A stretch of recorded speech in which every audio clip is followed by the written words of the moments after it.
everybody, welcome back to PSGL. George Morgan here, your commentator, alongside me, TK, who is going to be rounding off the season with me. Down the inside, absolutely impossible season. This is for the win between these two. I'm on the edge of my seat. He needs to get it done now. Blakely will dive to the inside. We're robust, we got our elbows out. Ronard takes the lead. Because here comes Alfie Butcher. Can't really complain with that one. It's not going to be easy. The pressure is on, of course. Jarno Watmere is your champion.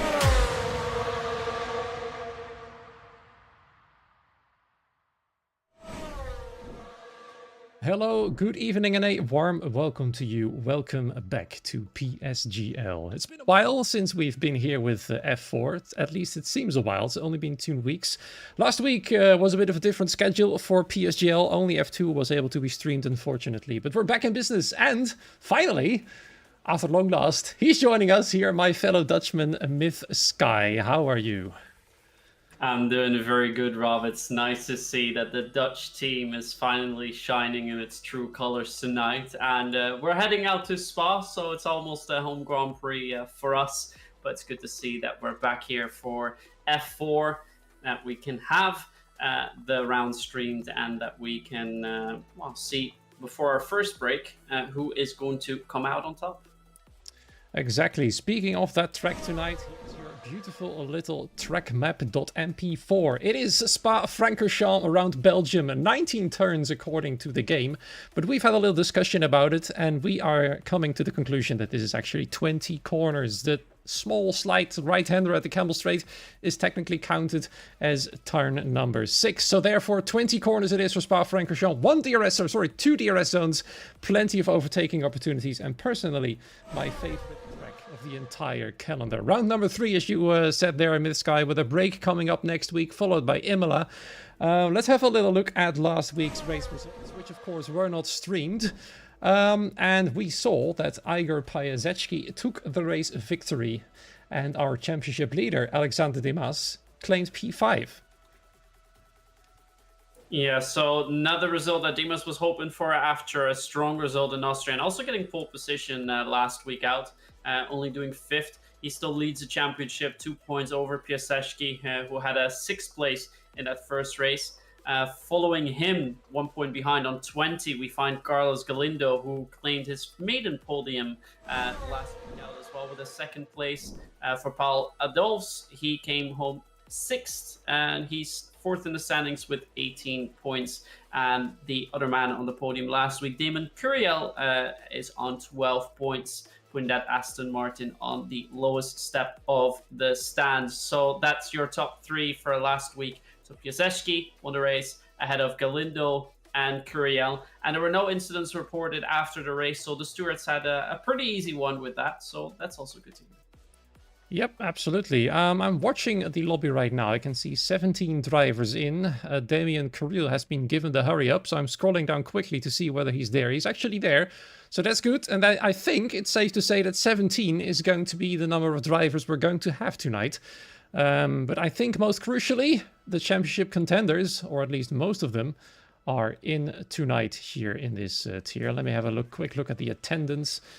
Let me see if any of the big names of the top 5 are missing. And I believe only Paul Adolphs in 4th place has declined for this race tonight. So his championship hopes will be fading a little bit after tonight. The rest, though, pretty much there. I can see Alexander Demas in the list on the game right there. Igor Piasecki, of course, as well. And our 3rd place sitter, Carlos Galindo. Let's see if we can find him. Yes, I can, actually. Excellent. So that's great. The top 3 is at least pretty much there. And that means we're almost good to go. Yeah, it's almost good to go before we start our qualifying session here around Spa. Of course, as everyone knows, and pretty much everyone has told you if you've watched races before, it's the longest track on the calendar, 7 kilometers and 4 meters to be exact, with a distance from grid to turn 1 of 271 meters. Lap times also around the longest that you will see out of any track here in F1. You already mentioned the DRS zones. The other notable thing that might be important for the race, your pit lane time loss for this track, 17.4 seconds. That's actually very short, I have to say. For such a long track, only 17 seconds lost. Imagine how short it actually is during safety car conditions. Should be around the 10-12 second mark, I believe, from the top of my head. Some eager drivers there coming out of the pit lane first. In fact, it's both William cars. Thomas Lang, Jensen Rosen, the first 2 cars to be out on track, followed by our championship leader, Alexander Dimas, coming home, actually at the moment in 3rd place on his near home track. Same goes for us, by the way, our near home track here in Spa-Francorchamps. Abdullah following suit with a few other cars in tow. It's getting quite busy on track already. Of course, banker laps are quite crucial. It means you'll have a bar for yourself to work towards in the 2nd and 3rd runs coming later down the line. 18 minutes of qualifying coming up. No ghosting, which means no more restarts in between the sessions. And that means action quick and fast indeed, as we can see here, Thomas Lang going through turn 12, aka Puan. And soon he'll be the first one to start a hot lap.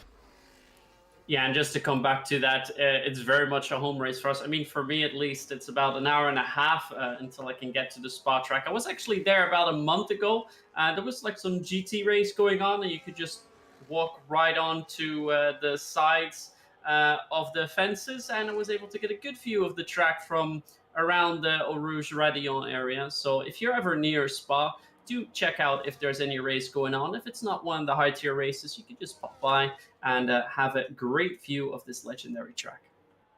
Here we go. Almost ready to go. I can see the stream lagging a little bit. I'm testing out some new settings on my PC. I've got a new video card, so I'm testing some higher graphical settings right here in the hopes that they will go properly. If they don't, I'll make sure to tone down the settings a little bit, but it looks like the computer is struggling a little bit. Anyway, Thomas Lang on his way at the moment through turn 1 as he heads towards the famous Radillon/Eau Rouge corners of turns 3, 4 and 5. Of course, this should be pretty much easy flat out. A little bit of a lift here through turn 4 and then flat out onto the Camel Straight. Then, of course, crucial to open your DRS at the appropriate time. It's most likely that these drivers have picked a low downforce setup because of these very long straights right here. First sector, 30.190, looking quite steady indeed as he now heads to the 2nd sector. Bruxelles, turn number 10 right here. A little bit of a drift as he goes through it right there. And then onwards he heads to the next couple of corners, looking steady so far. A little bit on the safe side, I have to say, but better safe than sorry on your first run. It's only a banker lap after all. Right behind him, Jensen Rosen, also on his way at the moment, but we're still with Thomas Lang, who's about to finish Sector 2 right here, and then we'll know what a potential lap time could be. A pole lap time, Mid-Sky. What do you think the pole position lap time could potentially be for this tier? That's going to be a tough one. I think we'll have to wait and see where Thomas Lang comes out, as he just went through Curve Pole Frere, which is turn 16. But I think seeing the lap, we can go around 4, maybe 5/10 quicker than he's able to do. The lap looked quite solid. Perhaps a little bit more time can be picked up in that first sector, but sector 2, especially going through turn 11, looked very, very smooth. But yeah, a little bit of a... Oh, he's invalidated now, so we won't see that lap time after all. At least not on the boards. He does come through in a 40.6, so maybe a low 140. Let's see what Rosen's done. That's a bit potentially, yeah. This... Oh, what's going on? Are you seeing what I'm seeing? As the qualifying... Oh, I've been kicked out. Okay. Well... Okay. I'm not sure how about you, but are you still in? Yes, I'm still in. I can still see everything going on. Dimas has set the fastest lap time with a 4:05. Kuriel just comes across the line at the 46, putting himself in 5th place. We have a Haas coming across the line. It wasn't a Haas. It was Beseshki, of course, the white car still. Kana Kinshi has just set the fastest lap time in a Haas of 1:42.96, so he's a 10th quicker than the entire field. So around about that half-second mark already that we're speaking of, so maybe we'll be able to dive into the 1:39s as more and more drivers are going to come through. Jonas is just making his way around in the McLaren.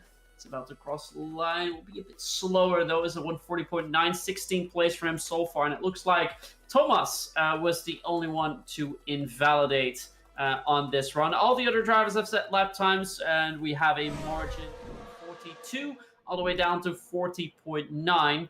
But your top 5 for now: Kanashinsky, Alexander Dimas, Carlos Galindo, Thomas Laminen, and Lucas Shea. Thank you for filling in, and I believe we are back in business. Let me know in the chat if the stream is any better now. Turns out path tracing and ray tracing in combination with streaming is killing with this game, even with an RTX 5080. So that's a big shame. Oh well. Oh, wow. We tried, and we failed massively. Thomas Lang, therefore, the only driver without a lap time so far. The fastest is indeed Kanakinchi, 40.296. And I'm wondering, can we get below the magical 1 minute 39 barrier? We'll have to find out. Kanakinchi now, for the time being, the fastest of the lot. Championship leader, Alexander Dimas, sitting in second place at the time. He is, well, about 1.5 tenths, or just over a tenth slower at the moment than Kanakinchi. Carlos Galindo, as you can see right there, sitting in P3, only 800s behind Thomas Lemon right there, and half a tenth between himself and Lucas Shea. He is sitting in P5. The man who is chasing the championship leader, Igor Pajazecki, finds himself for the time being in P6. But there's still every opportunity to come, and it looks like the stream is returning to butter smoothness as it should be on a computer with this kind of graphics card. Just gotta love this game and its optimization, don't you? Yes, indeed. Although I have to say, this iteration of the game, F125, it does feel that when you're on board, it feels like graphics-wise, it seems to run a little bit smoother compared to 24. Yeah. So at least I'm enjoying watching the drivers a little bit more. So as long as we can keep the stutters out of the stream, so we have clean views all the way through, that will be more lovely for everyone to watch. Another lovely thing I picked up on is the gap between P5 all the way to P10 is very close. It's only half a tenth from Lucas Shea down to 10th, where we find Damon Curiel before the gaps start to increase a little bit. So very slim margins, and well, half a tenth or even a tenth can mean the difference between a top 10 or maybe falling out of that. So that's big. Watching our fellow Dutchman, Thies Korsman, coming out on track. The second McLaren right here, his teammate sitting in P16 himself. P13, a tenth or so in between themselves. Very tiny margins, as you said already. Jensen Rosen, Giovanni Kennis, 1 millisecond. Then Daniel Gottschalk, Damien Carril, 7 milliseconds. Jeremy Gallagher, Abdullah Boulaish, 8 milliseconds, and so on and so on. You just love to see it on a track this big. Gaps being this small is definitely promising for some excellent racing. But we still got some qualifying time to go. Just under 10 minutes remains. Everybody pretty much is running out the pit lane to get ready for a second hot lap. Only a few remain in there. And Thomas Lang, of course, is one of those drivers who is feeling a bit of the pressure coming up right there with no lap time just yet. He invalidated as he went through turn 17 or 18, I believe. I was trying to reanimate my PC, something like that. But there he is, once again, sitting in last place at the moment. His teammate sitting in 7th place. But first and foremost, and Biff, I'll let you do the honors on this one, to show us with Thies Korsman as he heads to the start-finish line.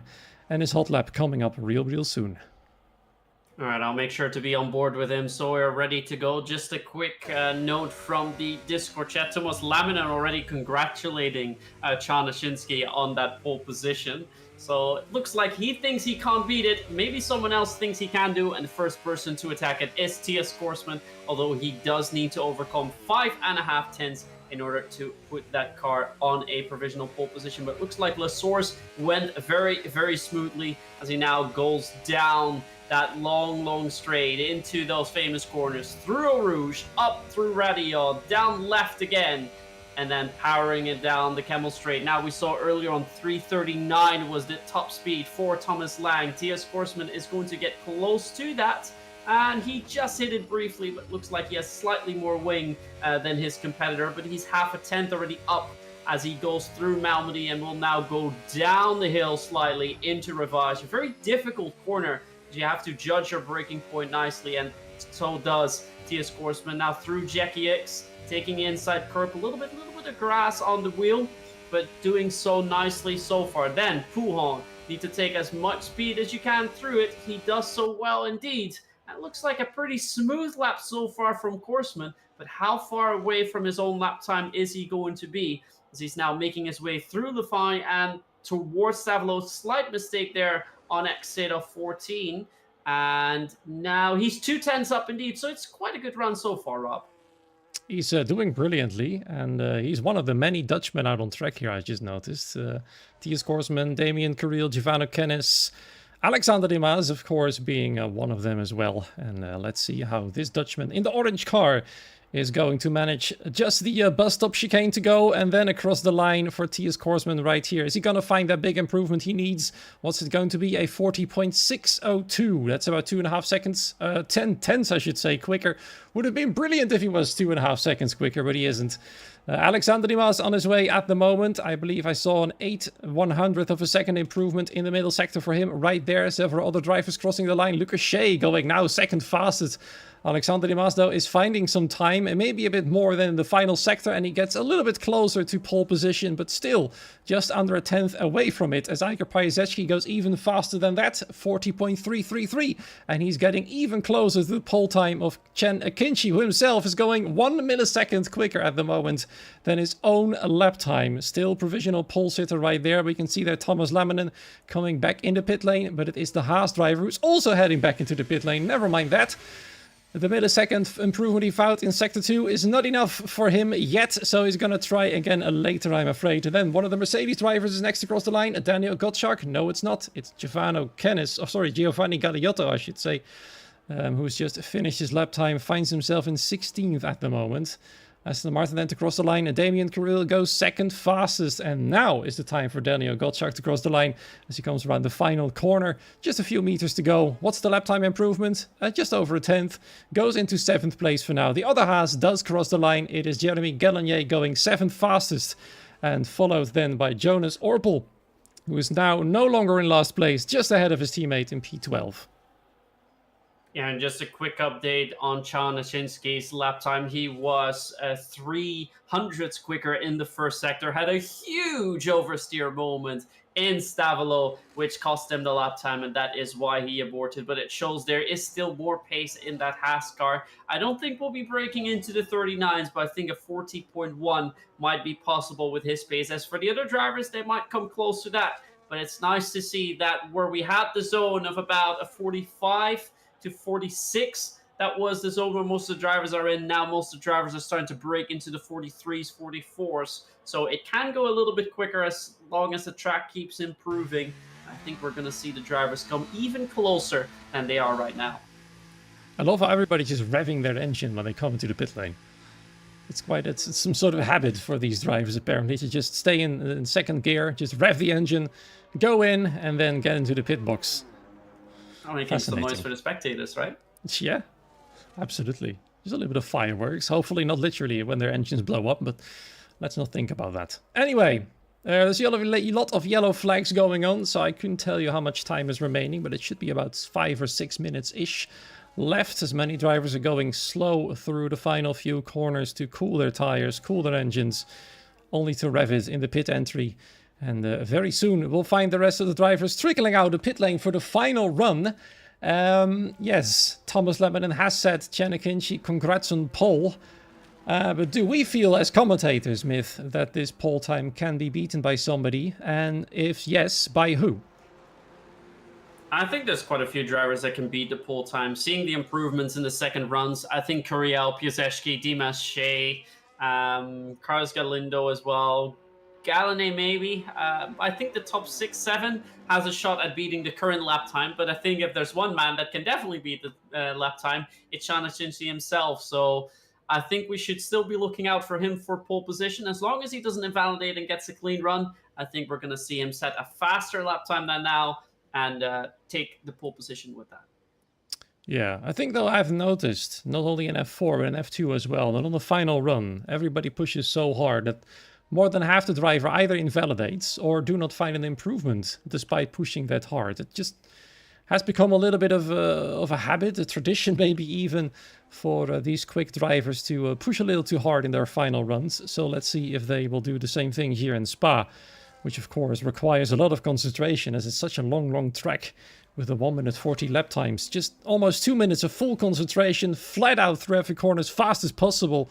and then hopefully find the tiny margin you need to go faster. In fact, the margin between second and third is now 1 millisecond, and that is very interesting indeed. It's just that Igor PSGL needs to find literally 2 milliseconds to overtake Damien Carril if his lap time stays the same. But everybody coming out right now, 2 minutes and 27 seconds remain.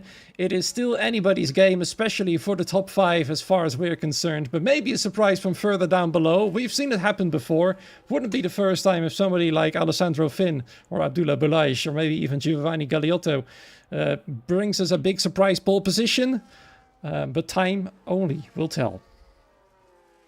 Well, 2 drivers are currently still in pit lane.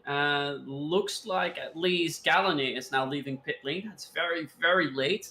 For Abdullah, I'm not sure if he will have time to leave pit lane. He's doing so now, but with 150 That's left tight on the clock and he still needs to exit pit lane, that's going to be very, very tight indeed. Now, the man leading this pack, the first one to set a lap time, is Giovanni Kennis. But I'm more interested in the man who is currently third in that queue. That's our current pole sitter, Chanashinsky, to see if he can improve on his own lap time. The other men are not too far off, but let's see who can still improve on it. It's anyone's game, but the first one to go is the Aston of Giovanni Kennis.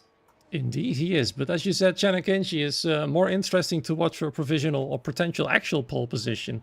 So we're going to focus our attention a little bit on him. Of course, we'll keep an eye on the lap times of Giovanni Kennis and Alessandro Finn as well as they head through the sector lines on the minimap. So we'll keep you up to date on as many lap times as possible. You can see through the bus stop chicane, they're taking the name quite literally. They were coming to a stop to find a bit of a gap to make sure they get a lot of clean air, because ghosting is now no longer on.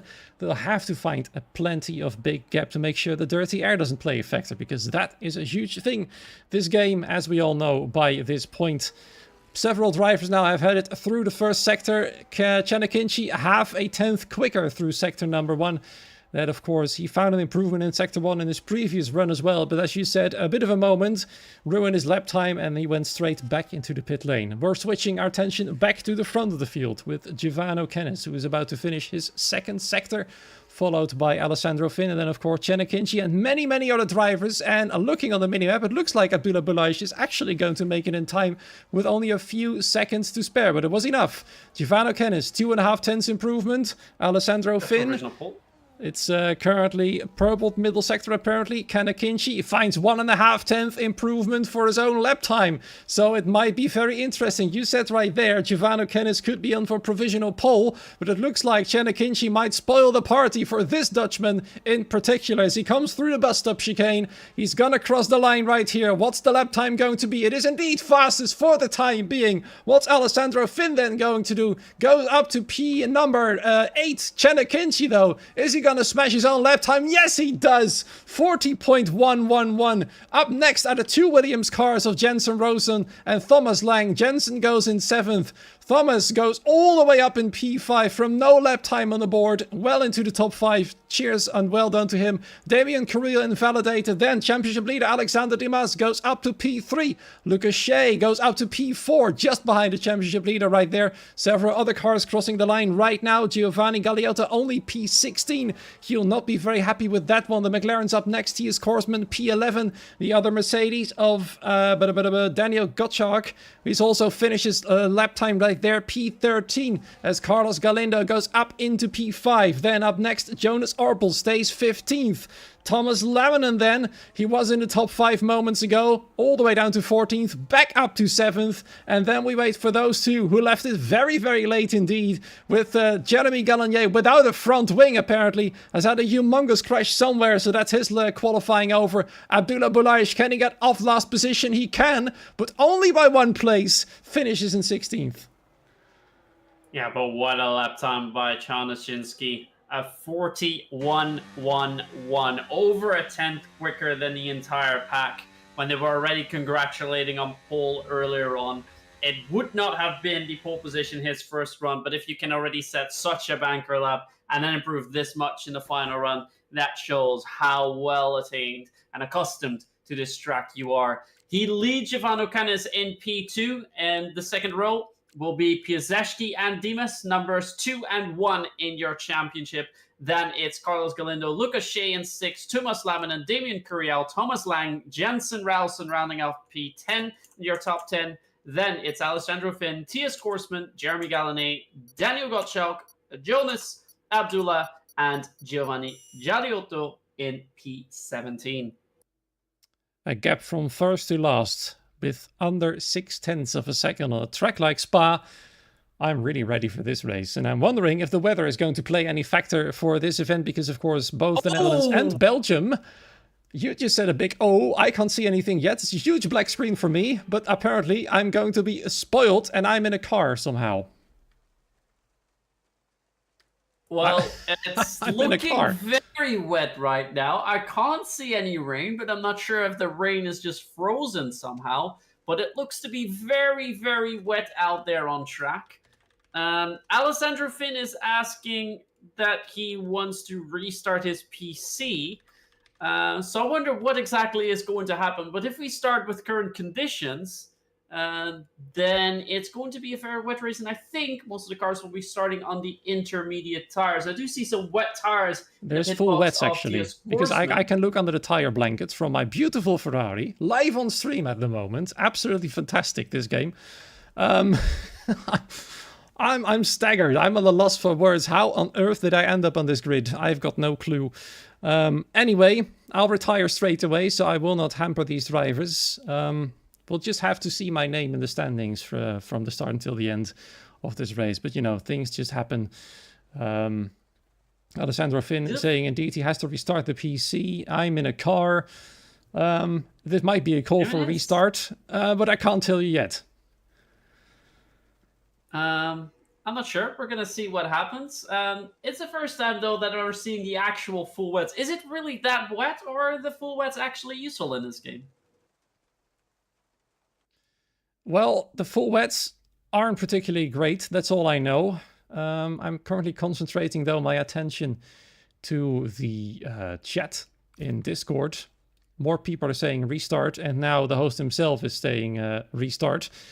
So I think it's safe to say, Myth, this rain might come back, because I believe the rules say that once it restarts, the weather will be reset to dynamic, meaning that I accidentally enabled the intro right there. Wasn't meant to happen, sorry. Everything is going brilliantly tonight. I've got no clue why and what's going on here, but we're back. You can see our faces once more.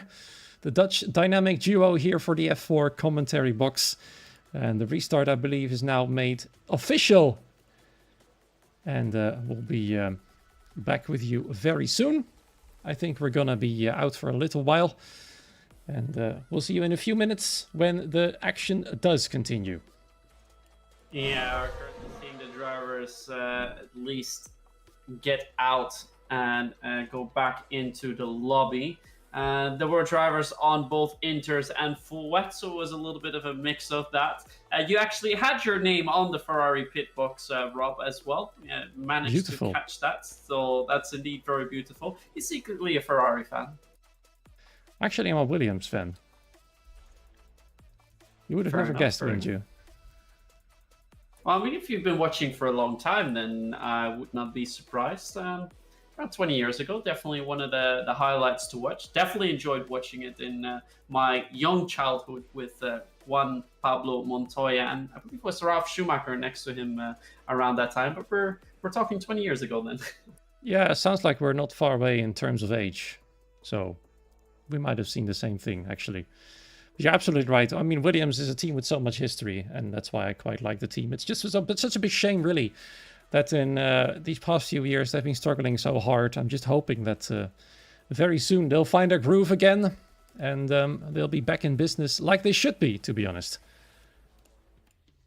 Fully agree. And, well, at least this season it's starting to look up a little bit, of course. The new team manager that's gone in, I think it was last year Valls came in, right?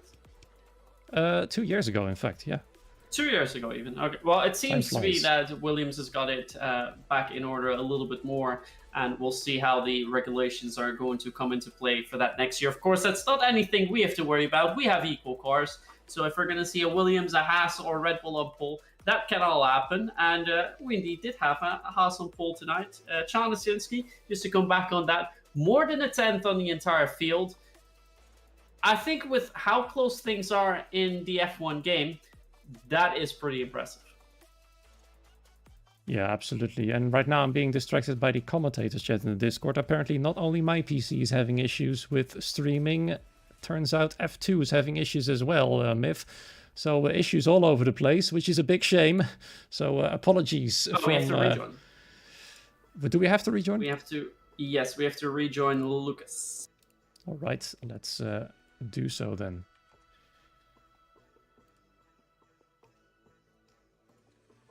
I just saw somebody saying, why are people leaving? So I was assuming that we weren't supposed to leave, which is why I came back. But let's hurry up then. Here I am. I believe you are as well. One driver missing, so we are not the last in. That's at least one thing. Does give us, though, Myth, a little bit of time to talk about what's coming up next for PSGL itself, because next week, in 6 days' time to be precise, F1 is starting. And I've just looked at the lineups. Look like it could be a very feisty and explosive season ahead of us. We've got Jarno Opmeer, of course, in the Red Bull returning once again. We've got, let's see if I can find the other Dutchman. Yes, Thomas Ronhaar returning for the Kick team in this season as well. Alfie Butcher, Jake Benham in the McLaren. In other words, a lot of big names coming up right there. So make sure you tune in next week, July 23rd on the Wednesdays. From that week onwards. We're starting off in Brazil, by the way. Always a brilliant track to get going with. But yeah, that's definitely a thing to look forward to in 6 days' time. Yeah, it's quite a long calendar this time around as well. 14 races that they will have with the season finale November 5th in Abu Dhabi. 2 breaks in between. One after the race in the Netherlands at Zandvoort after round 4. One after round 9 Qatar. So 2 breaks in total. And a pretty stacked calendar with some lovely tracks out there. As I already mentioned, Silverstone's on there as well. That's round 3. Belgium, as we are here tonight, we will see for round 7.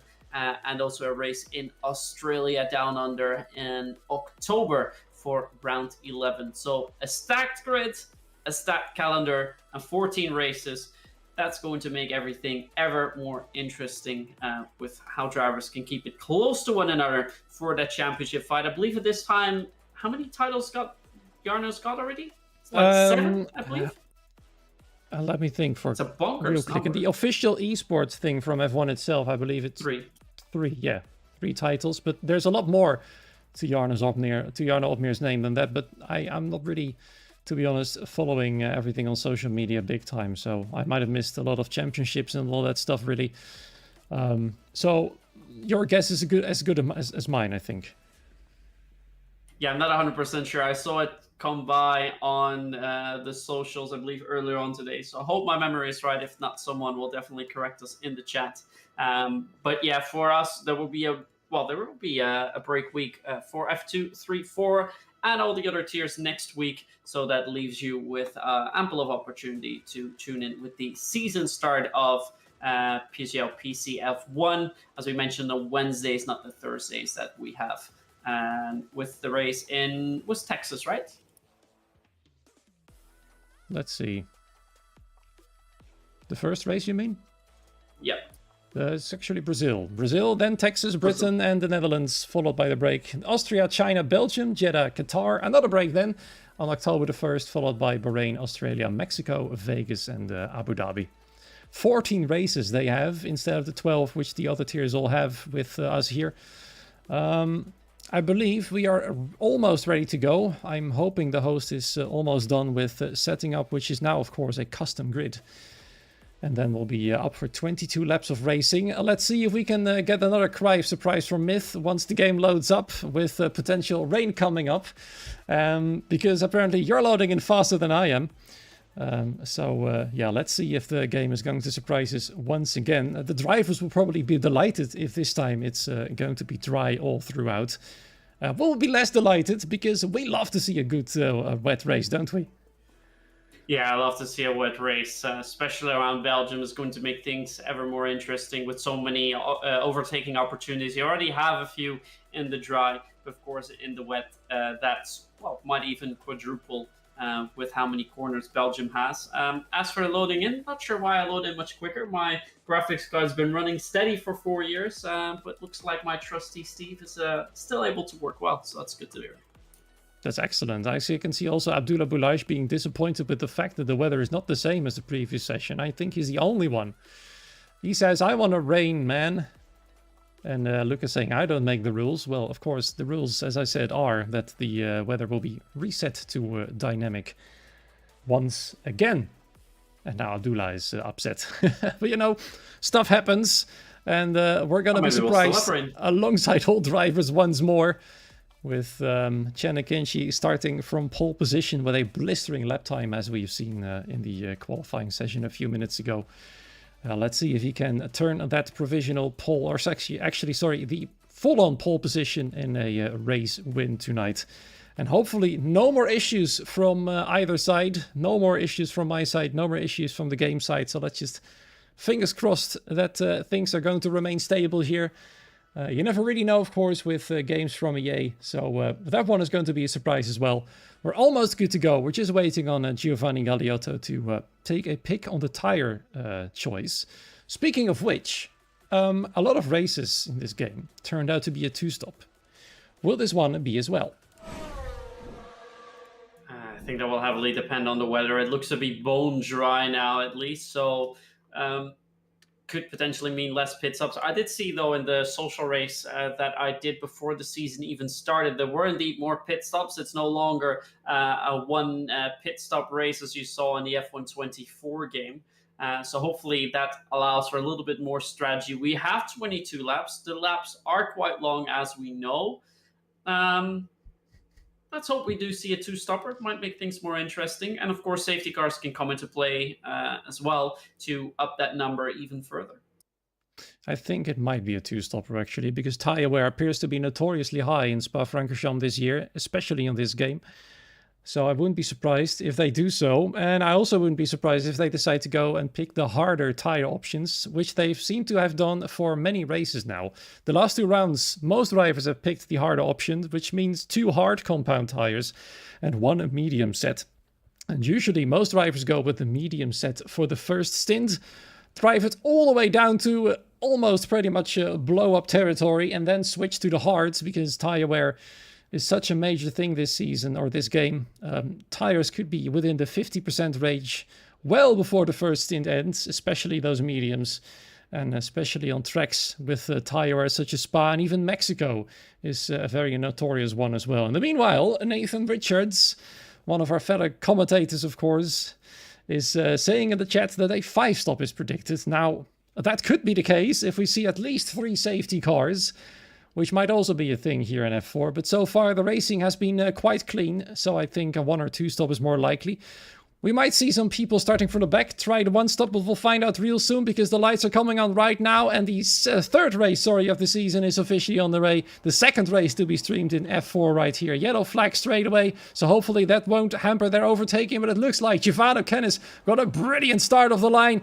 Nearly took the lead, and just immediately goes side by side to the next few corners. Chen Akinci has to yield because the Aston Martin carries a whole lot more straight line speed, apparently, at least from our point of view. Or maybe he's draining the battery already. But then the big slipstream is coming right up already. Chen Akinci wants to come back at the Dutchman Giovanni Kennis as they head towards turn number 7. Who's going to come out back in the lead? Alexander De Maas wants to have a go at it as well, but he has to defend from Carlos Galindo too. So he's going to have to yield for the time being. Fall back a little bit right there. Igor Paisecki, the man chasing Alexander De Maas for the championship. Oh, having a bit of a bump there with Carlos Galindo, as apparently he was a bit surprised he braked a tiny bit earlier perhaps than he would have liked there. Thomas Laminen and Damien Carril fighting for P7 a bit further back, and Thomas Laminen winning out for the time being.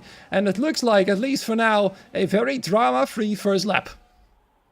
A very drama-free first lap indeed. Piasecki's lost 2 positions so far, dropping from 3rd into 5th. Dimas, Carlos Galindo, Giovanni Kennis have gained 1 place, also gained for Curiel, Ralston, and Horseman. Abdullah's gained 1 place in the back from 16 onto 15. 2 places gained for Daniel Gottschalk. Those are the most positions gained, and 3 lost for Alessandro Finn. So he is the biggest loss out there. As for the rest, Lucas Shea still in the same position as Jensen Rowson is trying to go for an overtake onto Thomas Laminen, is on the outside now in the inside of the bus stop chicane, and they will go side by side through La Source, or at least towards La Source hairpin. Looks like the Ferrari man has already yielded and Rowson has completed that overtake. Further up ahead, Ivano Kennis is still ahead, has about a half-second margin over Chan Nishinsky, but as soon as DRS comes into play, we will see Chan fly by on the Camel Straight. I think Chen is one of the drivers who always have a little bit of a slow start, and then once the race progresses, they'll find their pace more and more.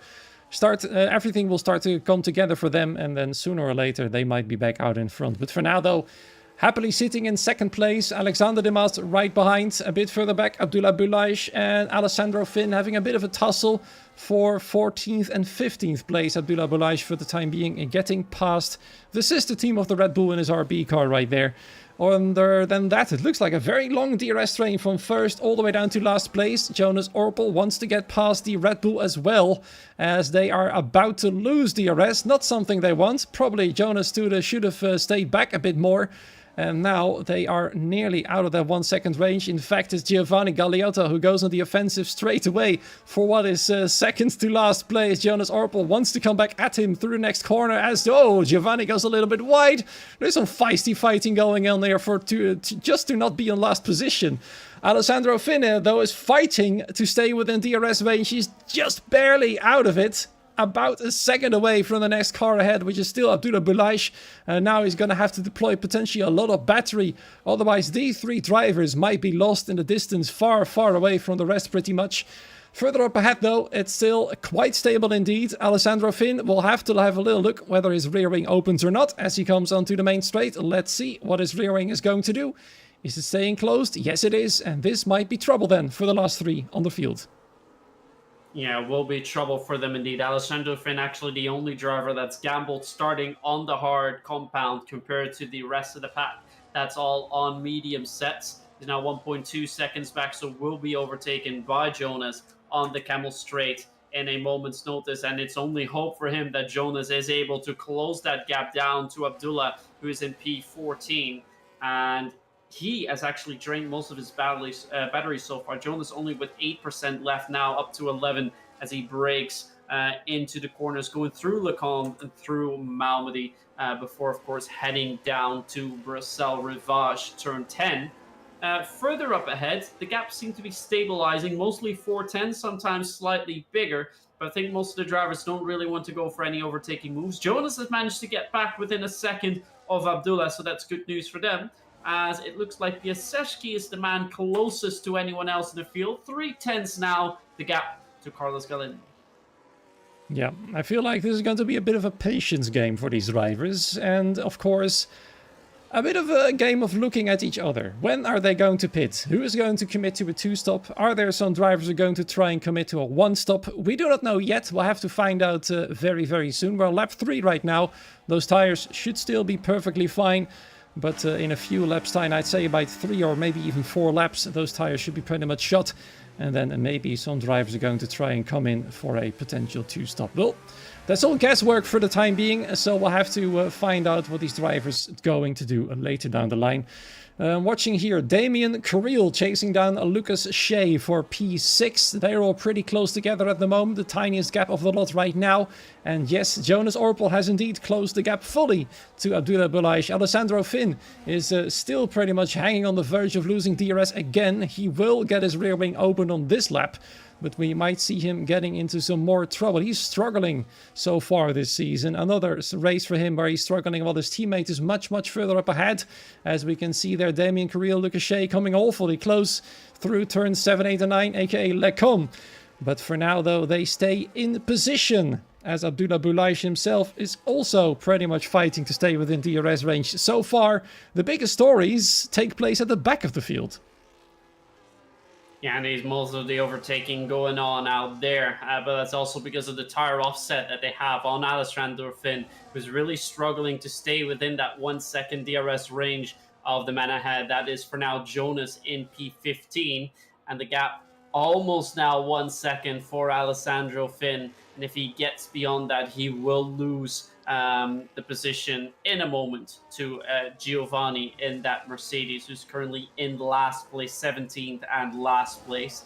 Further up ahead, we were watching Damien Curiel. The gap has increased slightly onto Lucas Shea, but I think most of the drivers, as you mentioned, Rob, will stay a little bit in a train until something happens, because tire management is the big thing here. As long as you can keep those tires right, you can extend your first pit stop a little bit more and perhaps go for a different strategy, softer compounds in your third run after your second stop, or go for a one stop if you really can make the strategy work. Yeah, and speaking of tires, of course, Alessandro is the only driver who started with a hard tire, so it's no wonder he's struggling at the moment, but he'll soon see that the field will come back to him, and that might be the moment where he's going to start and make his moves. As everybody else is staying in position, he might soon be fast enough to make those moves through the corners when those tires are worn down. He's still getting his rear wing open. He was just under a second at the DRS detection zone, and then as they went through Eau Rouge, he was just over the DRS limit, but at least he's still close enough to get it done. But it's getting more and more difficult. He's just praying that those mediums will fall off fast, and he's hoping that the rumors about the tire being notorious around here are actually true. Lap 5 at the moment, and all is peaceful here in F4. I believe F2 is being streamed at the moment as well, so there's good news at least on that front. At least we've got F2, 3 and 4 being streamed tonight, which is great to see. So then, as it stands, Giovanni Kennis from the start of the race took the lead from Cenikinci. If you've just tuned in, that is exactly what happened. Cenikinci had pole position, a blistering lap time from him, but he's fallen back one position at the moment. I think he's quite happy just sitting there. Alexander Dimas is starting to fall back a little bit. A 7/10 gap now has formed between himself and the Haas car ahead, but it looks like he's going to come back from that rather soon, especially here through the bus stop chicane. He's gaining a bit of time already. But yeah, peace all throughout the field, I'd say. Yeah, and just to come back on that blistering lap time of Czarnecki, I've just seen on socials the full lap time and the classification of PCF2. Full lap time PCF2, a 1:40.024. Czarnecki's lap time would have been good enough for a P3. Wow. But get this, the man who was in second, Giovanni Kennis, would have been P13 with his lap time. That's how close things are in F2, and also shows how great that lap time of Czarnecki really was. Yeah, speaking of great things, he's retaken the lead. Giovanni and Giovanni. He really confuses me at times. Giovanni Kennis made no big deal out of it and let him pass quite easily, of course. That's probably the best thing to do. If they're going to fight there, they're going to hold everybody up, and somebody is going to find an opportunity to make a move somewhere. And that's the last thing the top two wants, especially with Alexander Dimas behind. They know he's the championship leader. They both know they have got a shot at reducing the lead to him. And Alexander Dimas' attention is more likely to be behind him, with Igor Pajazecki being right there in P5. Carlos Galindo is right in between the both of them, so Alexander is more likely to be facing his rear view mirrors than the front ahead of him. Lap 6 at the moment, they are once again headed toward Blanchimont, and it looks like Alessandro Finn is starting to find his groove. He's getting closer and closer to Jonas Orpel, which I think it's safe to say that the turnaround point for the hard and mediums has come right now, isn't it, Myth? Yeah, I think we've seen that turnaround point now. Alessandro Finn is able to get closer to Jonas up ahead. The gap behind him to Giovanni has increased to over a second, as we have a big moment from Jonas coming out of that final corner. So now it will line Alessandro up for a good run down that main straight, as we see one of the Racing Bulls step out a little bit. That was Abdullah trying to look for a gap up ahead to Jeremy Gallané. Now the exit for La Source, on La Source for Alessandro Finn wasn't that great, but perhaps through Rouge and Radio he can go closer, and indeed he is getting so close. Look at that, so much overspeed he has onto Jonas and just flies by on the outside. P15 retaken by Alessandro Finn, but he'll be able to get slightly overshoots into Lecombe, but will be slowly making his way further up the field as Dimas has been getting closer to who's now P2 again, Czarneczynski, as Giovanni Kennis has re-overtaken him for the lead. Yeah, and Kenneth actually had to fight for it. I had a little bit of a look at what was going on at the front of the field as I saw the gaps getting very small indeed. And Czarneczynski actually went defensive on the outside in turn 7 a little bit, but eventually let the Aston Martin through. Therefore, Alexander de Maas got awfully close to the Haas, as of course Chen went defensive, trying to stay in the lead, but Alexander didn't find a way past.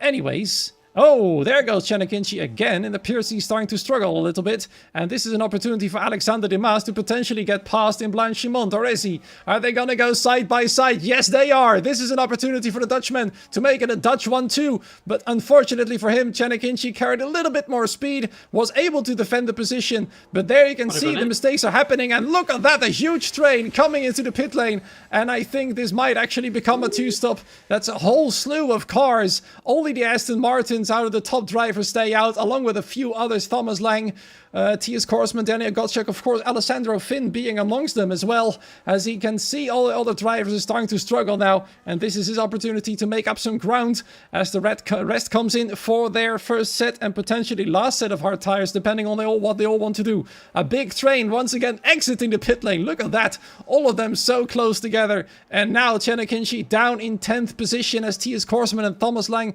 swap places for 3rd and 4th position for the time being, but they have yet to pit. And it looks like Czarneczynski and the rest might be going for a 2-stop then.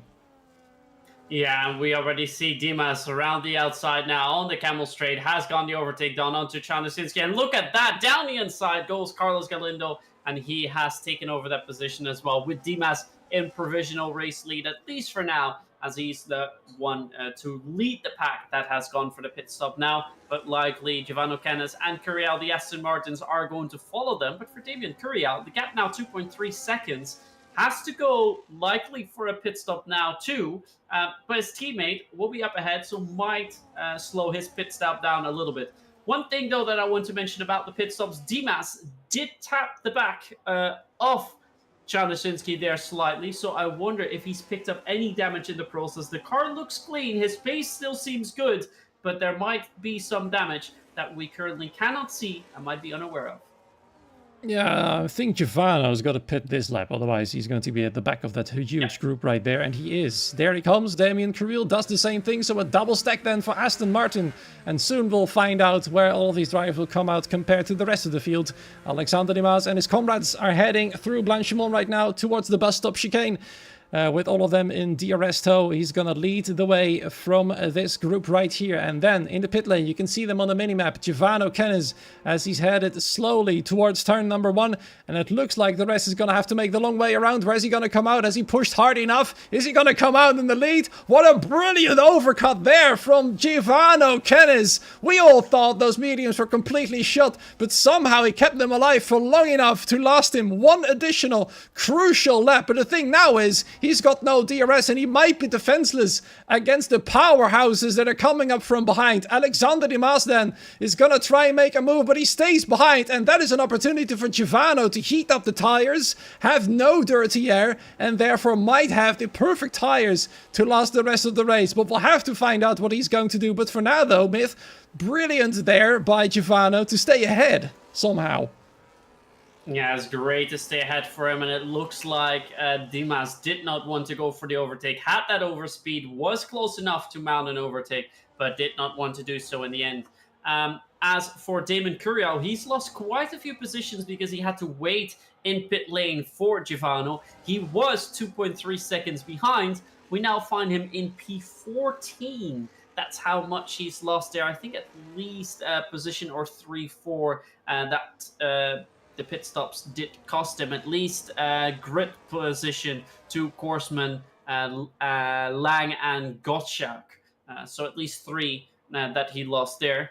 Further up ahead, Alessandro Finn has a pretty nice lead over Jonas, but Jonas actually able to stay fairly close to him. He now dives into pit lane, so he will have some fresher hard tires compared to the rest of the grid, but likely out of DRS range of everyone else. As for Alessandro, everyone else is going to come back on him very quickly. But as soon as he makes the pit stop, he will have clean air, free air to drive through. and on mediums might be able to catch everyone very, very quickly. And if we have a safety car now, that would be very disastrous for him. For the others, not too bad. But I think Alessandro is hoping that it will be a safety car-less race. There goes Cenikinci, passes Carlos Galindo. These two are in trouble. The front two have been driving away. Giovanni Kennis and Alexander Dimas are starting to run away out of sight, as behind them Igor Paisecki and Lucas Shea had a big side-by-side moment there. Nearly tangled wheels. Fortunately, it all went safe and sound. And now Igor Paisecki up to P6, which will soon be P5. And speaking of Alessandro Finn, I'm starting to wonder, his teammate is now 6.5 seconds behind him. In between themselves is Giovanni Kennis. Alexander is fighting for the championship. Do you think that potentially Alessandro might sacrifice his race, go a little bit longer than he would have liked, to help out his teammate in the like of Sergio Perez style? Well, it could be, because the gap from Giovanni Kennis to Alexander Dimas has increased to 1.3 seconds. So great work from Giovanni on that end. He has the fresher tire, so he could use that offset. The gap from Czarnoszynski to Carlos Galindo is also approaching the 1 second mark. So it looks like the gaps are starting to increase a little bit.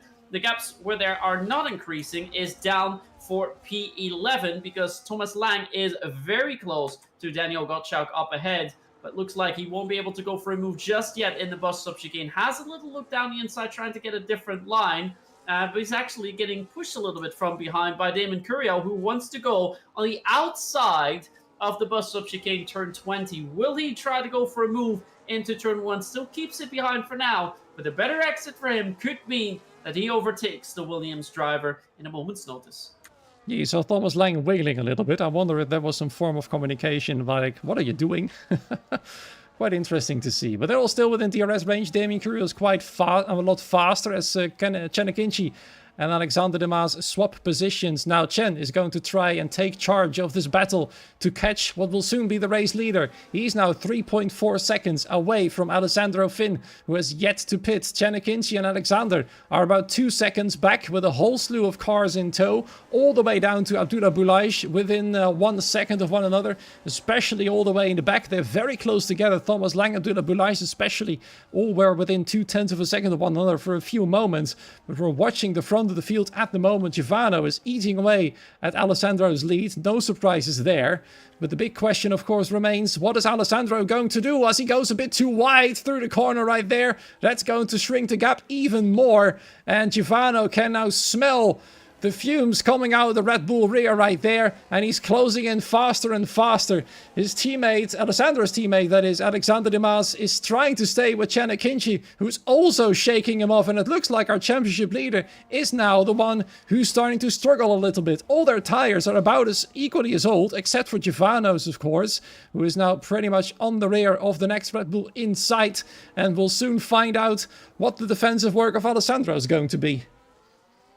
Yeah, but that is quite the gap that he's already gone. 2 seconds on Czarnoszynski on pretty much the same tire life, on the same compounds, of course. Giovanni is now starting to get within DRS window of Alessandro Finn, who is yet to stop. And it looks like, at least for the Camel Straight, he doesn't have the DRS yet, so that is slightly good news for him.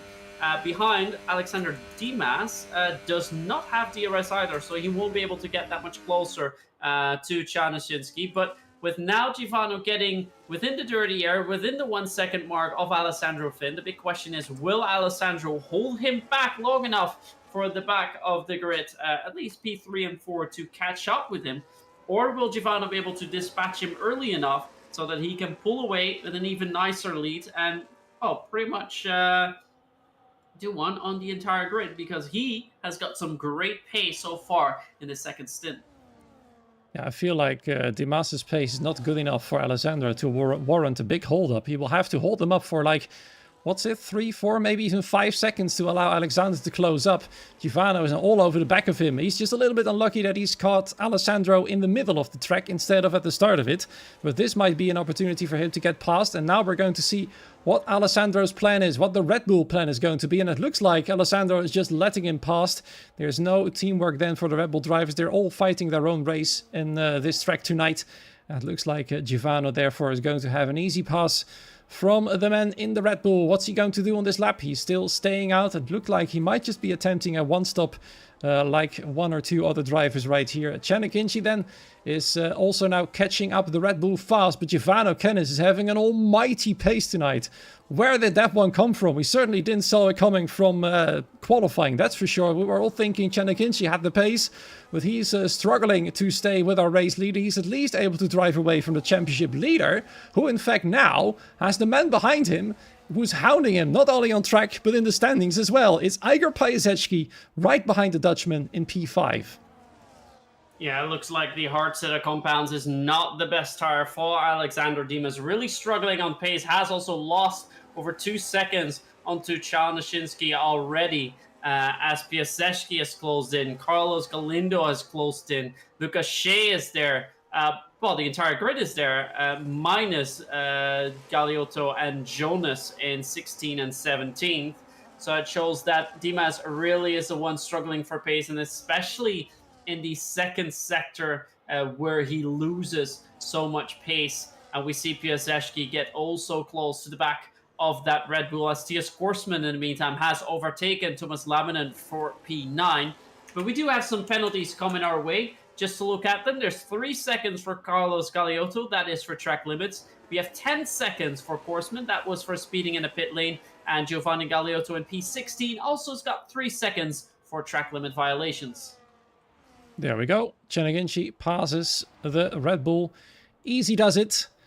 And I wonder when Alessandro Finn is going to throw in the towel and pit for his set of medium tires. He still has to do so. Don't forget that. I feel like he's starting to wait for a safety car. As I say that, he does pull into the pit lane to go for his probably one and only set of medium tires. And the longer we go on, the more I'm starting to think the rest might also be going for a one-stop. And they just stopped a little bit earlier to go for a potential undercut, which frankly hasn't worked out, because here's Givano, who stayed out a lap longer, still managed to retain the lead, and therefore now able to create a big gap of 2.5 seconds. Now that in F4 especially is dominance, to say the least. The question is, can Chanakinchi catch the man before the end of the race? Alexander Dimas looks like his game for the win of the race at least has been done for the time being. He's now still looking backwards to Igor Pajezecki, who's going to try and chase him down, overtaking him at the very least. A bit further back, Giovanni Galiotto, Tias Korsman, has been falling back a little bit. He was in P9. Something must have happened somewhere that we didn't see, as Damien Carril tries to go around the outside through Brussels corner right there, as Damien Carril is struggling as well to get past the Ferrari and to keep his own car under control right there. And now the Haas is all over the back of Jeremy Gallagher right there over the Aston Martin, trying to get past, but no success just yet. Drivers here and there are struggling with these tires as well. It's quite interesting to see. Yeah, and that makes me wonder if they can stick it out on the hards, or if we're going to see some drivers go for a different strategy. Dimas is holding up the field tremendously. Yeah, I know why. Czarneczynski almost 5 seconds. You know why? Yep, I just saw on the chat there, thanks to the VAR donator, that Dimas does indeed have damage. The tap you were talking about, I believe, must have been the cause then. Front wing? Most likely, yeah. Okay, so that damage definitely caused him to at least back up the grid, but that also opens up a window of opportunity for Givano and Czarneczynski if they want to go for an extra pit stop. Korsman's actually going for the pit now already, so he thinks the hards won't stick it out to the... Oh, he's actually DNF'd. Nope. Okay, fair enough. It's over. That theory is out the window.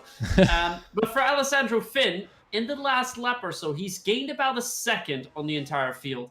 That is not enough to really show for enough of an offset. If he can cut that gap down with about 2 seconds a lap, then it might be interesting for the likes of Givano and Chan to go for an extra pit stop. But it looks like Chan's made a slight mistake, because Dimas has gone about half a second closer. Yeah, that's a bit of a stroke of luck there for the Dutchman. He's going to have to hope for a safety car to get the field back together, but this damage is hampering him badly. It's apparently then not the race pace he's lacking, it's probably some downforce he's lacking. It's not visual damage, but it is probably some minor damage. I'm having a thorough look at his front wing now. I definitely cannot see any damage whatsoever, and now his nearest rival is all over the back of him, and I'm afraid he might potentially lose this position as well. Pajezecki for now is waiting patiently in his gearbox pretty much. Look at that, how close they are through the corners. Alexander is struggling badly at the moment. The gap is now increased to 6.2 seconds over Chanakinchi, and I'm wondering what our championship leader is going to do about that one. A pit stop is unlikely to work out in his favor. He'll fall far behind his own teammate and out of the points. It'd probably be wiser to stay out and at least score some points as opposed to nothing at all. And maybe pick his battles wisely. That's the only thing I can see that's going to work for him. For now, though, struggling hard. Alexander Dimas, Iger Paiseschi, look at how close he is from his onboard point of view. He is struggling to get past at the same time, but he's gonna have to make his moves now. You can see there, Alexander charging his battery in the hopes of Iger getting past so he can get DRS on the Camel Straight. But Iger, of course, is having absolutely none of that. The gap now 6.5 seconds between second and third already. The gap between first and second has also been growing lap after lap, but not as quick as this gap right here. And now Iger is gonna have to make his move to stand any potential chance of catching Chanakinchi, which is looking ever more unlikely. There he goes. What's Alexander going to do? Defensive round the outside? He's definitely trying to save his podium place right there. Through the comb, they all both go, but Alexander has to yield. He simply lacks the downforce. So can he try and come back? Yes, he can in turn 10. Downhill we go, and the Red Bull wants to get past. He wants to stay in P3. He's going to throw everything he has at the pole right there, but Paiseschi does get past eventually and slots himself into third place. But if anything, it does show that Alexander is not ready to give up yet. No, that was a great fight all the way through. We thought it was done and dusted heading into Lecombe. Then he did come back into Ravage Bruxelles turn 10, but eventually had to yield through Jackie X corner in turn 11. And now we immediately see him lose about 8/10 already to PSGL, who of course has the superior pace, but that is because Dimas has got that supposed front wing damage.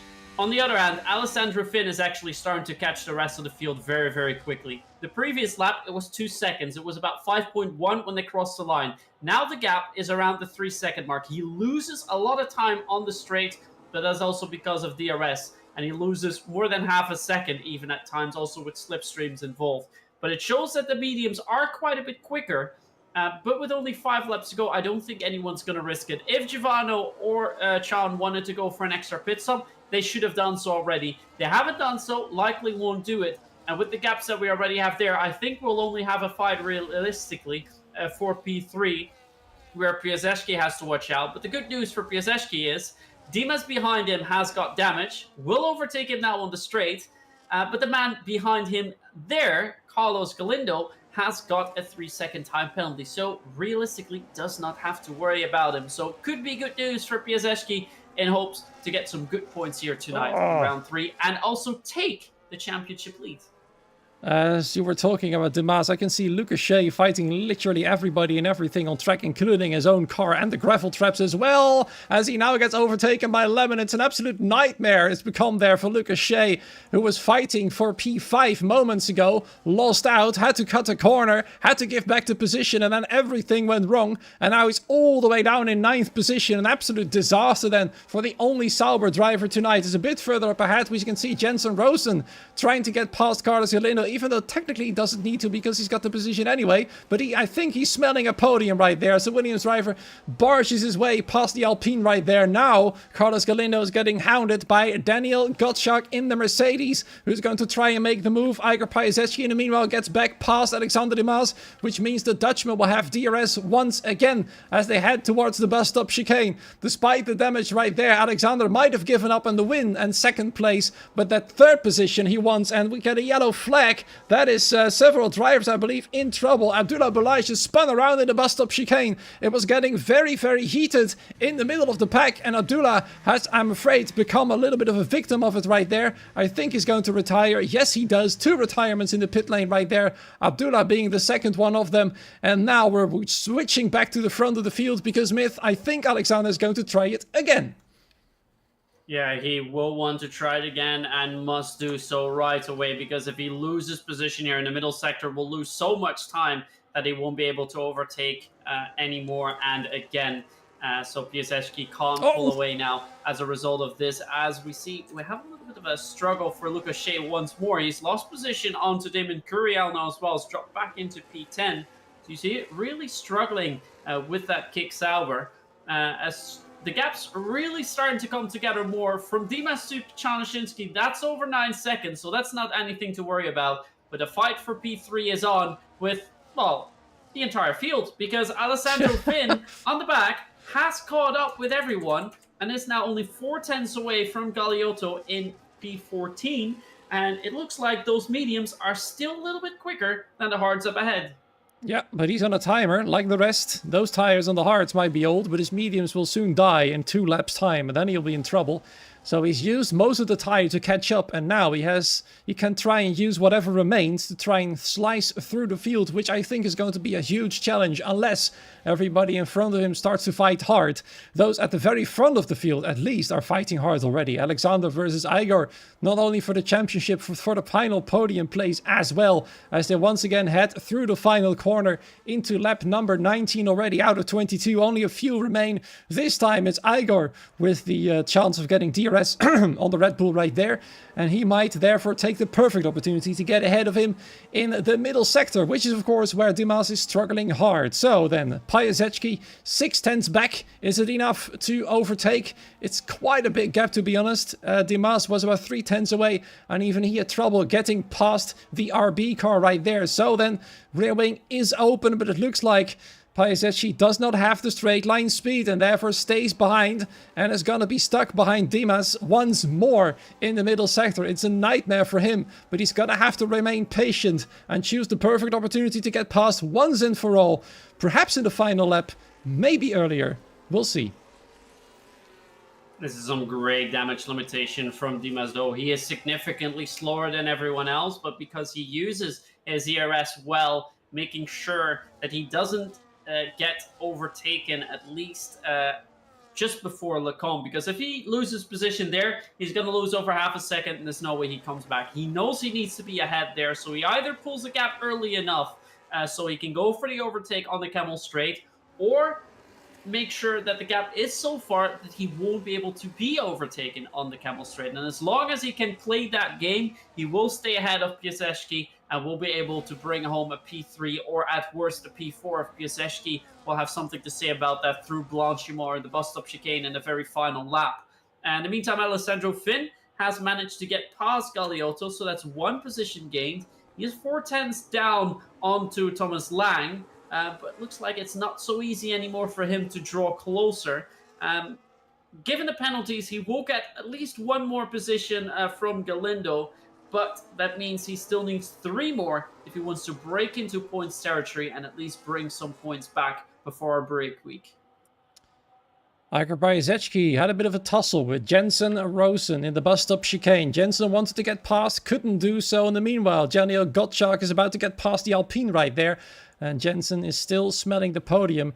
But the thing he's managed to do is nearly pushing Igor Piasecki out of DRS range, which would have been a big gift to Alexander Dimas pretty much, and he'll be very grateful to Jensen Rosen if that was the crucial moment where Igor Piasecki fully lost sight of the podium. But he's still there, less than half a second now between 3rd and 4th position.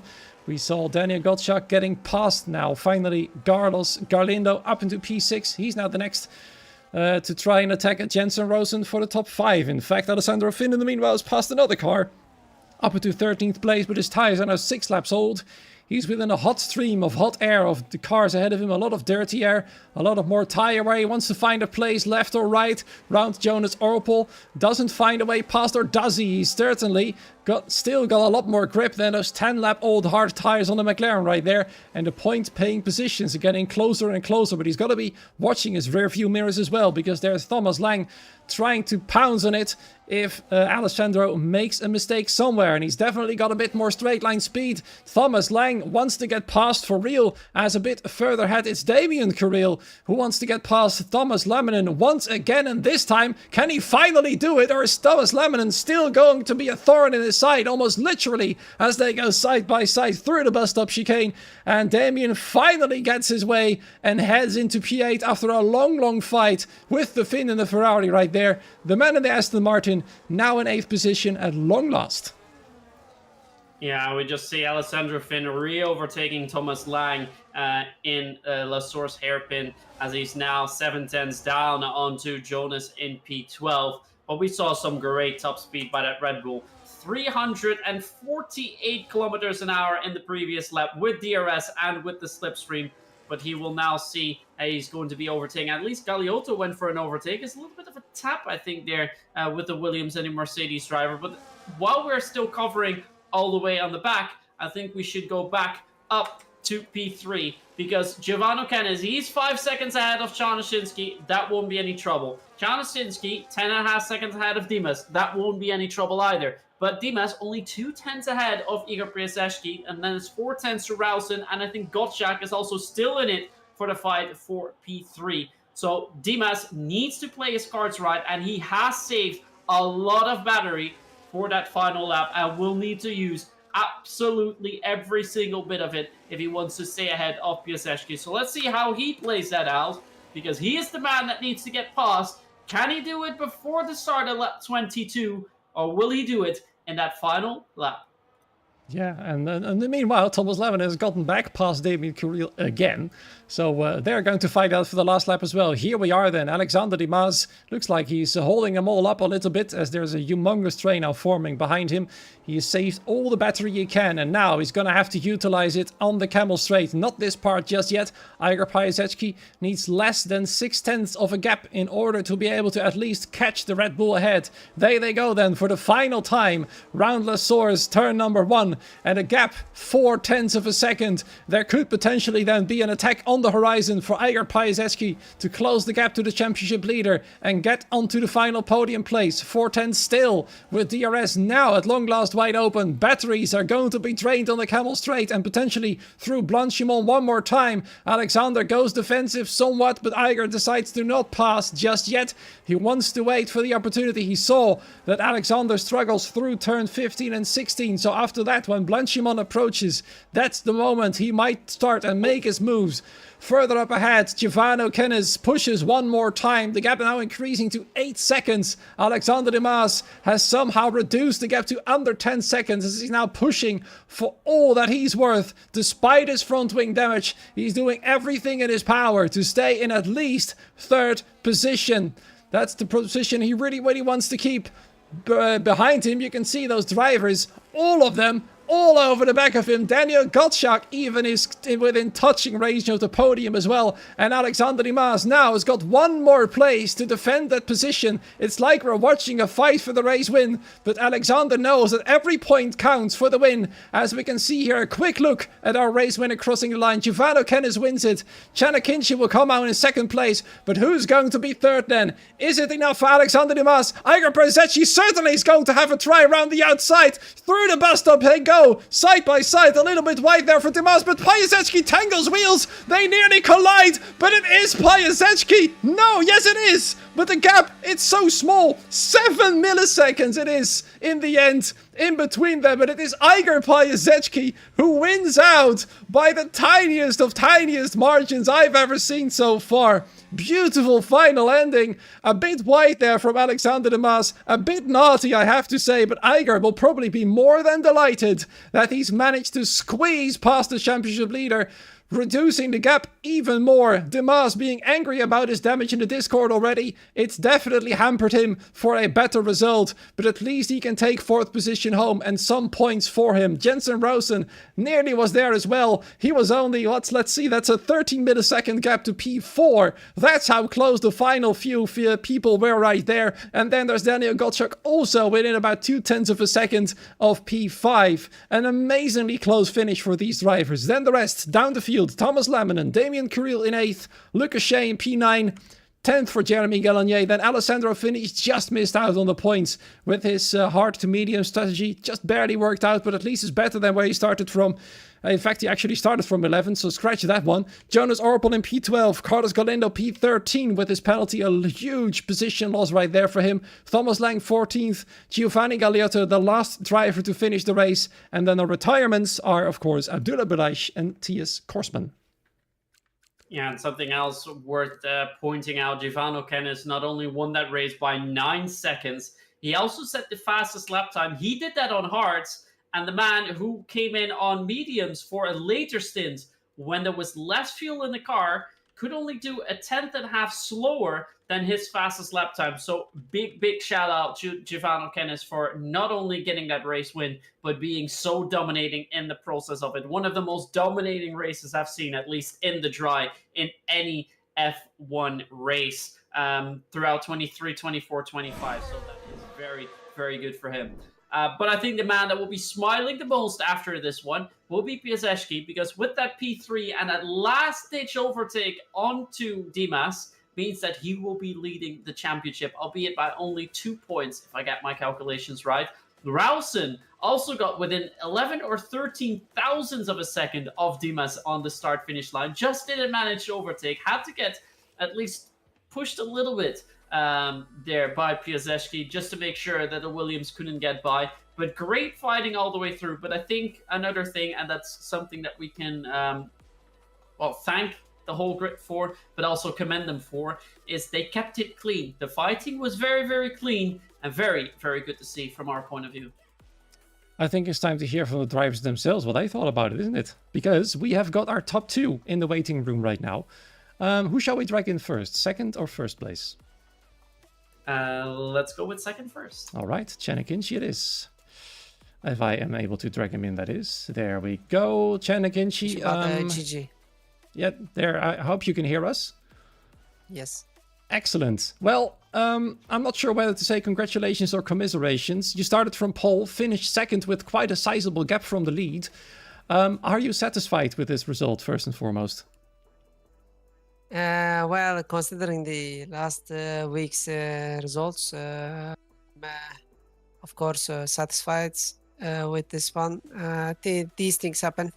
One mistake in the race basically costed me the race. It was my fault. I went skateboarding in the start of Sector 3. And I needed to push the car, and our strategy was on the limit, tire wear wise. And I had to go slow in the last 5-6 laps. Otherwise, I was going to hit the puncture. Well, it's P2, better than DNF, and P10. That's fair enough. So, yeah. That's what I think about the race. Yeah, I mean, you're absolutely right. It's better than a DNF, absolutely. I have to think, though, because you went in 1 lap earlier than Giovanni, and he came out, of course, a lap later than you, and he still retained the lead. Do you think, then, the overcut was more powerful on this track? Overcut wasn't more powerful. As I said, that mistake costed me like seconds. So it just gave him the gap to get in front. Otherwise, it was probably gonna be me out P1, and if Alexander didn't have damage, he was gonna be P2, and Giovanni was probably gonna be P3, and it was gonna be DRS train in the end. But yeah. Right. This happened. Things happen in the race. Racing is hard indeed. Myth, anything from you? Yes, there's one thing I want to know, and that is, of course, about your blistering qualifying lap time. Just to put that into comparison, so you know how good that lap was, if you had set that lap time in PCF2, you would have been P3 on the grid. That's how good it was. Do you guys want to hear more shocking? I was doing 800s faster in the Sector 1, and my Sector 3 was basically 700s faster than that. So, yeah, of course, no one sets his PB in the session, but I had to play it a bit safe in the qualifying, as I couldn't set my second lap, and I was in a risky territory with that banker lap. So I played it a bit safe, of course. But in the last weeks, I had problems with my car setup. I just cannot make him. I can just drive the car, and I can't make the car, unfortunately. That's my biggest weakness. So the understanding of the car. This week, things a bit changed. I did a little bit of movements, and that changed my race. Because my PB was 3 tenths slower, 2 tenths, I think, 2 tenths slower than my new PBs. So yeah. I mean, it's great if you're able to know what your weaknesses are, so you know what to improve on for the next race. Thank you so much for joining us, and congrats on second place. Thank you. Right, it's time to make the Dutch duo a Dutch trio, so to say, because now you're going to hear 3 Dutch people talk English to each other. Giovanni, congratulations! Is it safe to say that this might have been your most dominant victory yet? Yeah, in PSGL this year. All right, so how did this victory come to be? Yeah, well, on the medium stint, I just kind of saved my tires to go a bit longer, but I saw that Chen and Dimas, I think, pitted earlier than me, so I had to react on that. And then I saw that Dimas was losing a lot of time on sector 2, so I just tried to gap, and that worked out. Yeah, apparently he had damage, and Chen just said he made a mistake, which allowed you to retain the lead. Were you surprised to come out ahead of all of them? Yeah, I was surprised actually. I didn't think of that. I thought I would maybe come in, maybe in the train or something, or behind it. But there you were, leading it. Yeah. Championship-wise, you're also closing in on the top few drivers. Do you see yourself as a contender potentially for this season? Yeah, well, I hope so, but I will miss the next few races because I will go on vacation. So I really tried to win this race, and it worked out. That it definitely did. Myth, anything from you? Well, the good news, of course, is that next week we'll have a break week, so hopefully that will help you at least a little bit, missing as little races as possible on this 12-round calendar that we have in full. I think the gap to, well, PSGL is now going to be the new championship leader with 33.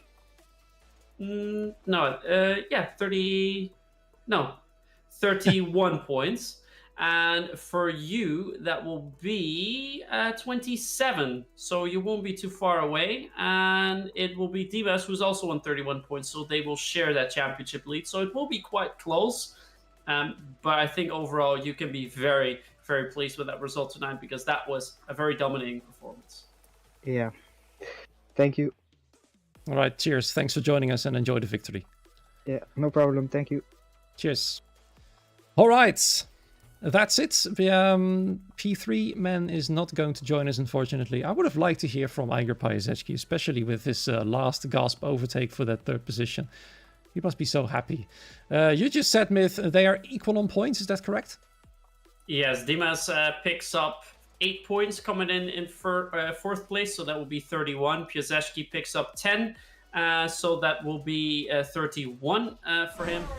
Dennis actually picks up 7. No, wait, that was pole position.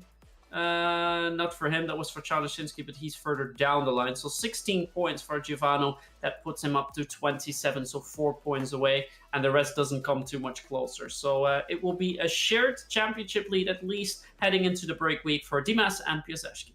Yeah, and I think it's also safe to say that Carlos Galindo for the championship battle is the biggest loser because of his penalty.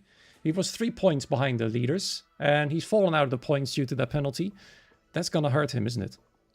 Yeah, it will now be 11 points behind on the championship leader. So that cost him dearly. He would otherwise have come home in 6th or 7th place. So that would be 6 or 5 points more. So, yeah, could have had that gap cut in half. But it is what it is. It's still a long, long way to go. So his hopes are far from over yet.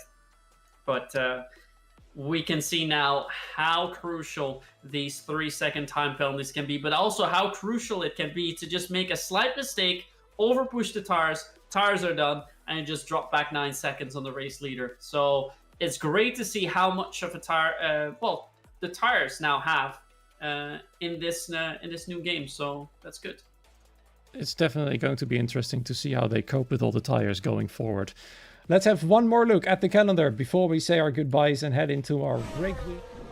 Right here, you can see that the Spa-Francorchamps is now over. Next week, as I said, is that particular break week, followed by Imola, which is another brilliant racetrack. Such a big shame it doesn't return on the calendar after this year. Then Great Britain, Silverstone, another brilliant track. Hungary, a very technical one. Bahrain is always interesting to watch. Then another break at the the start of September, I should say. Texas, Japan, Vegas, Brazil, and Mexico round off the grid of this calendar. All in all, a nice one indeed, and a brilliant race once again here in Spa. A little bit of drama here and there, but no big major incidents. And I feel like the FIA is going to have another easy day with this particular tier.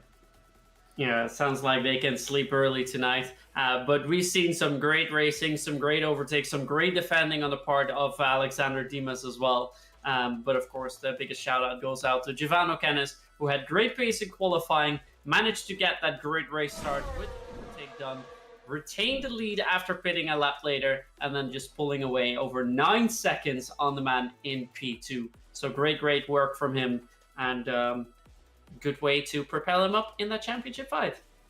Absolutely. And that means it's time to say our goodbyes. Thank you so much once again for joining us. F4 is back in business stream-wise. We'll see you in 2 weeks' time for the next race in Imola. Until that time, have a great morning, afternoon, evening, wherever you are. 2 weeks' time, same place, same time. Until then, goodbye.